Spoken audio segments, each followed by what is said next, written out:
cidade de Londrina, situada no norte do estado do Paraná, possui uma história recente e de constante crescimento. Até o início do século XX, a região era coberta por densas florestas. Mas tudo mudou em 1929, quando a Companhia de Terras Norte do Paraná, formada por ingleses, iniciou um processo de colonização nessa área. A palavra Londrina surgiu como uma homenagem à capital britânica e foi inspirada pela semelhança do clima e da neblina que se parecia com a de Londres.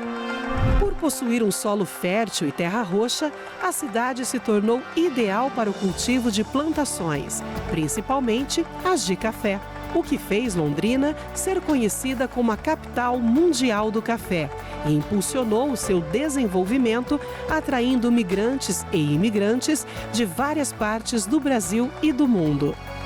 Com o aumento populacional e a expansão de sua cultura, o lugar passou a ser oficialmente um município no ano de 1934. Já com a baixa do café, a área passou por um crescimento urbano maior, que se consolidou na década de 1970, apresentando ampliações diversas, como centro industrial, universitário e de serviços, que contribuíram para o aumento do município. Atualmente, com mais de 500 mil habitantes, Londrina, a Pérola do Norte, é referência em todo o estado do Paraná, se destacando por ser um grande polo econômico e educacional. E na noite do dia 4 de maio de 2025, o missionário R.R. Soares esteve presente na Igreja da Graça de Londrina, onde centenas de pessoas se reuniram com um só propósito: exaltar e glorificar o nome de Deus. Veja agora momentos da ministração. Deixa eu falar com você agora, eu vou fazer um pequeno estudo, o estudo de João 9. Se você tem Bíblia, abra aí. Esse estudo é para ver a sua responsabilidade, a minha, em dar a bênção para o próximo. Olha o que aconteceu aqui. Diz assim: e passando Jesus, viu um homem cego de nascença. Preste atenção nessa palavra. Jesus estava passando, ele sempre está passando. Se você não aproveita quando ele vem lhe visitar, você perde a bênção. Hoje ele veio nos visitar. Ele disse o seguinte: onde estiverem 2 ou 3 reunidos em meu nome, no meio deles eu estarei. Se eu estou aqui no nome de Jesus, você está em nome de Jesus, nós fazemos o quórum mínimo para Jesus operar. Então ele veio abençoar. E quando ele passou, ele viu, ninguém falou com ele, aquele homem ali é cego de nascença. Cego de nascença, coitado, nem sabe o que é luz, que é cor. O rosto da mãe não sabe nada, porque ele não vê. Mas Jesus queria fazer uma obra importante na vida daquele homem. Jesus quer fazer uma obra importante na vida de todos nós, porque Deus nos trouxe ao mundo, aqui, à luz, com um propósito. Se o Senhor Deus ver em você, como Ele está vendo, e investir em você, e você crer, você vai conseguir completar a alegria de Deus, porque Ele é o nosso verdadeiro Pai. Quando Ele ia começar a construir o mundo, Ele então fez o projeto. E a última das obras que Ele faria era o ser humano, que ia ser criado à imagem e semelhança dEle. Mas por causa do pecado de Adão, o ser humano foi separado dEle. Nós já nascemos separados de Deus. Ninguém precisa fazer nada errado para quando morrer ir para a condenação eterna. Para evitar nós temos que pregar o evangelho para ele entende, aceita Jesus e está pago o pecado de Adão na vida dele, a separação. Aí o ser humano ele é reconectado com Deus, ele passa a ser uma pessoa com Deus. E Jesus disse: se vós estiverdes em mim, Jesus é Deus. Deus se compõe de 3 pessoas, distintas, separadas, mas um só Deus. Por exemplo, no batismo de João, você entende exatamente isso. João Batista não queria batizar Jesus. Jesus, deixa por agora, convém cumprir toda a justiça. O João batizou. Eles entraram na água, Se fosse aquela cuia que o filme mostra, João pegando uma cuia d'água e jogando, por que eles entraram dentro do rio? Não precisava. Lá fora mesmo ele fazia isso. Então eles entraram. Batismo na língua grega é baptismos, que é mergulho. Quando a pessoa vou dar um batismo, ele sai e mergulha, me batizei, quer dizer, mergulhei. É isso que significa. E o nome continua igual. Aí o João Batista pegou Jesus e mergulhou Jesus na água e tirou. Na hora que tirou, os céus se abriram. Ali estava a pessoa do Filho. Ele que abriu os céus para nós. Na história da humanidade, viveram muitas pessoas bem-sucedidas, pessoas boas, que ajudaram o povo. Mas nenhuma delas abriu o céu. Só Jesus que abriu o céu. E graças a Deus, mas não fechou mais não. Não disse que ele fechou mais o céu não. Está aberto para nós hoje. É só querer que a gente vai. Bom, aí estava ali o filho. Aí o pai falou lá do céu: este é o meu filho amado em quem me comprazo. Tem gente que fala que uma hora ele é filho, outra hora ele é pai, outra hora ele é Espírito Santo. Não, não. São três pessoas distintas. Aí naquela hora, a terceira pessoa, o Espírito Santo, desceu do céu em forma corpórea de pomba. Não, ele não é uma pomba. Ele é o Espírito Santo de Deus. Mas para as pessoas poderem vê-lo, aí ele tomou a forma de uma pomba e veio sobre Jesus. Então ali está explicado direitinho. Aí Jesus viu aquele homem lá e comentou: este homem é cego. Os discípulos que não estavam ligados em Cristo, e muitas vezes quem não está ligado, falam as asneirazinhas. Sabe o que eles perguntaram a Jesus? Veja, entenda bem aqui. Lhe perguntaram dizendo: Rabi, que é mestre, quem pecou, este ou seus pais, para que nascesse cego? Como é que ele podia pecar se não tinha nascido? É pergunta que não tem pé nem cabeça, irmão. Ué, mas Jesus é educado, né? Jesus não é igual a gente, idiota. Não. Jesus falou assim: não, nem ele pecou, nem seus pais. Um dia eles iriam entender isso. Mas foi assim. Presta atenção, a nossa tradução tem um pequeno defeito.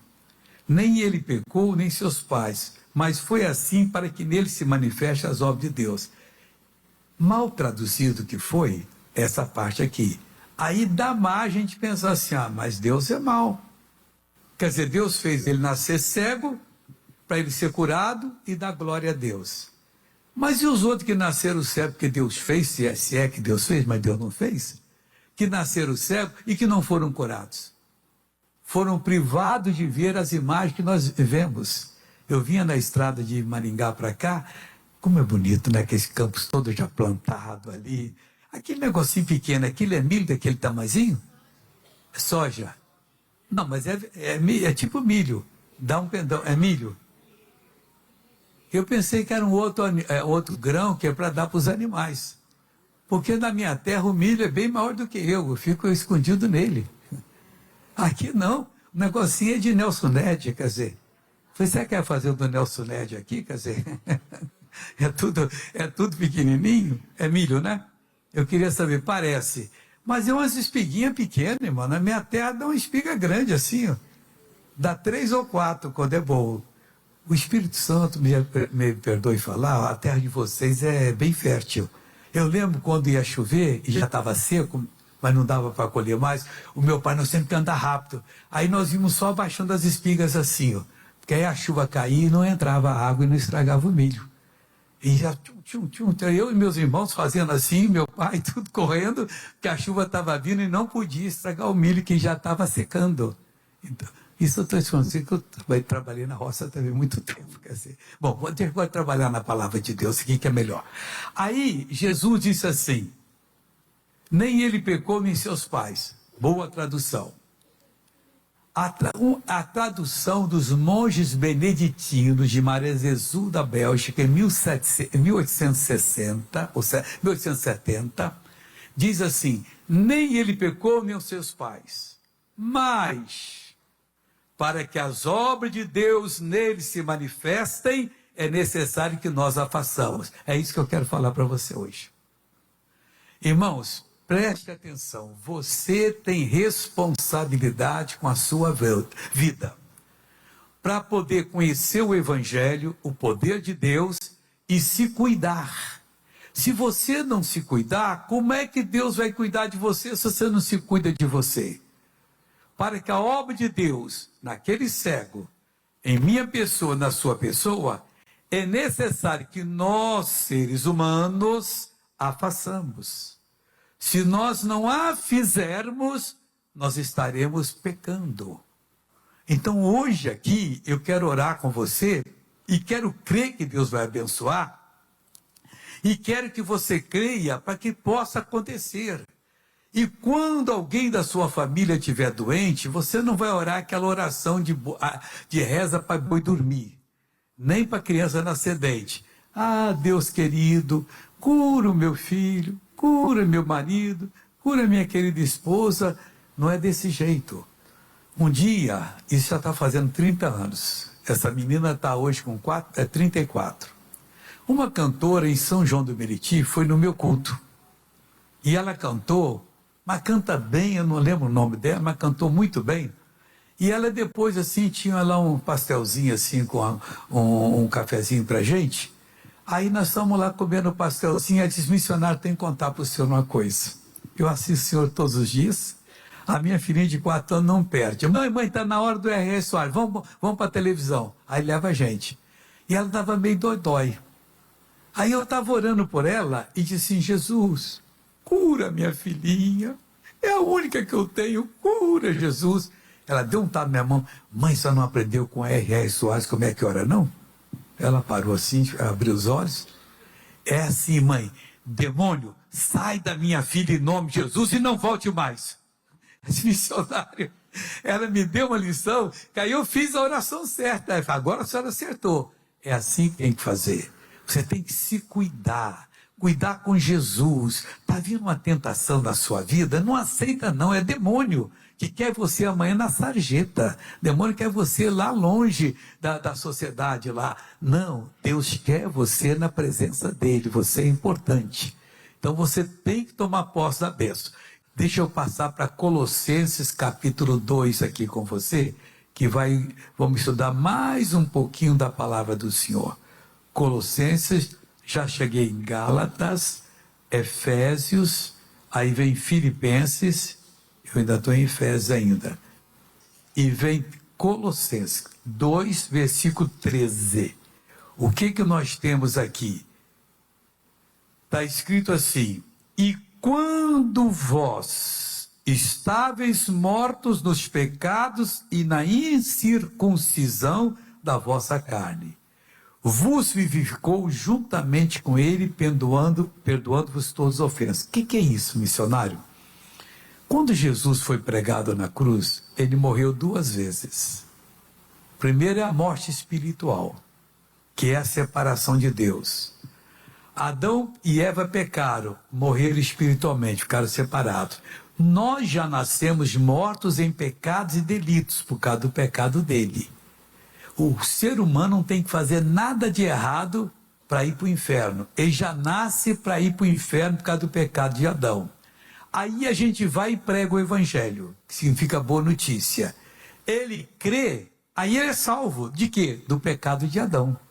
E ao mesmo tempo perdoado de todos os pecados que ele fez, ele pessoalmente fez. Então nós não temos mais agora que ficar lamentando alguma coisa. Temos que aprender e que vai fazer. Então nós já nascemos mortos, separados de Deus. Ele morreu espiritualmente. Depois, quando ele viu que todas as transgressões da humanidade e iniquidade estavam sobre ele, ele inclinou a cabeça, rendeu o espírito, morreu fisicamente. Aí a alma dele se juntou ao espírito, o corpo ficou lá na cruz, depois foi sepultado, ele desceu ao inferno, porque ele estava com o nosso pecado, ele era pecado com o nosso pecado, mas não pecador, ele nunca pecou. Ele tornou-se pecado por causa dos nossos pecados. E ele desceu ao inferno. E lá no inferno, Satanás e os demônios batiam palma. Agora nós vamos fazer o que nós quisermos. A vida está conosco, nós vamos usá-la para fazer a maldade no mundo. Calma, diabo. Você não sabe o que está te esperando. Isaías escreve sobre esse caso, Jesus é o inferno. Isaías 63. Lá ele fala de Bósra, a capital dos filhos de Esaú, da montanha de Seir, o irmão de Jacó. Mas ali ele está só usando uma figura de linguagem para falar do que aconteceu. Jesus desceu ao inferno sozinho. Não tinha um anjo com ele, nem o Pai estava com ele. Não podia estar. E ele foi lá sozinho, ele enfrentou todos os demônios e o próprio Satanás. Você sabe quantos foram os anjos de Deus que se corromperam com a revolta de Lucifer lá no céu? 1/3. E todos eles pegaram a autoridade que Deus deu a Adão para poder oprimir a gente. E Jesus foi tirando aquela autoridade. Uma luta de 3 dias. Ele puxava, o diabo segurava, mas não conseguia. E Jesus sofria nossas doenças.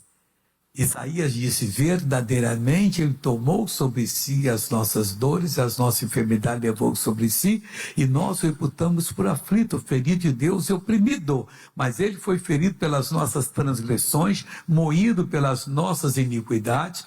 O castigo que nos traz a paz estava sobre ele, e pelas suas feridas, pisaduras, fomos sarados. Então nós já fomos sarados. Mas como é que eu fui sarado se eu tenho esse mal aqui? Esse mal que você tem não é seu. Você tem que aprender a mandá-lo embora. Se você aprende verdadeiramente e crê, você fica livre dele na hora. Mas se você ainda fica meio assim, você vai levar um tempinho para ficar livre das tentações, das doenças, da miséria, de qualquer problema.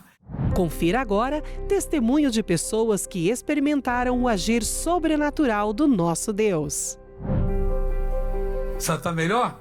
Tô melhor. Então agora vira para lá. Nós vamos passar uma corrida aqui agora. Vamos lá, vamos ver quem corre mais rápido. Vamos ver, vamos. Bora, amor, para de medo, irmã. Para de medo, irmã.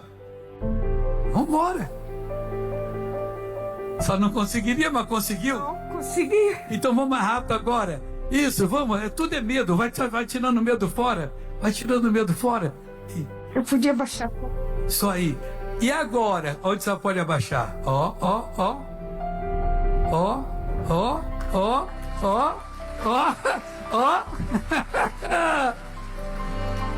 Acabou, irmã. Você, Morena, eu tô vendo você com essa bengala aí. Você não dá o ar da graça? Atroz no quadril, mas 24 horas doendo e não posso. Mas nós oramos agora. E doendo e não posso ficar de pé. Mas nós mandamos embora o mal agora. Não melhorou nem um pouquinho? Melhorou um pouco, porque eu não ficava de pé sem bengala. Então, põe a bengala aqui e vamos andar. Você está precisando de uma dose de coragem. O medo é que está atrapalhando você. Vamos andar aqui agora. Deixa ela andar aqui. Deixa ela andar. Vai para lá, vai andando. O pastor vai atrás de você. Não tenha medo. Aqui é segurança completa. Vai andando. Cada vez melhor. Cada vez melhor. O problema das pessoas é o medo, pessoal. Ela tem medo de piorar. Não, você tem que ter, e às vezes até de melhorar. Agora você vai andar mais rápido, só já está boa. Já estou vendo a senhora aqui. Isso, ó. Essa está decidida, hein? Isso. Ficava dura. Agora não vai ficar mais não. Vamos andando bem rápido aqui. Agora você vai vir bem rápido. Pronto. Menina, você está quase igual a mim já. Vambora. Essa menina de Jesus, olha aí, pessoal.